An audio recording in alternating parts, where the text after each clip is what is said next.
नहीं ले जाएंगे। इसे आज भी यहीं आराम करने दे और इसकी पीठ पर लदी बोरियों को भी नहीं उतारना। आज इसे ऐसे ही छोड़ दे। सुन रहा है ना, आज तुझे इन्हीं बोरियों के साथ आराम मिलेगा। अरे नहीं नहीं, ऐसा मत करो, मैं मर जाऊंगा। अब से जैसा कहोगे मैं वैसा ही करूंगा। आज तो तुझे आराम ही करना होगा।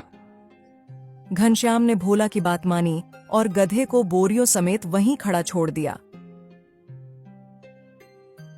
गधे ने थोड़ी देर इधर उधर देखा, लेकिन जब किसी ने बोरियां हटाने की कोशिश नहीं की तो उसे समझ में आ गया कि अब कोई उसकी मदद नहीं करेगा। धीरे धीरे वह बोरियों को लेकर चलने लगा।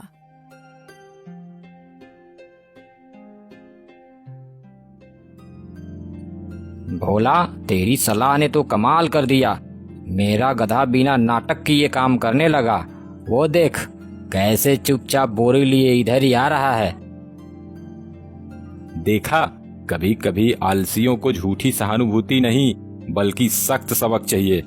अब से यह रोज की तरह नाटक नहीं करेगा।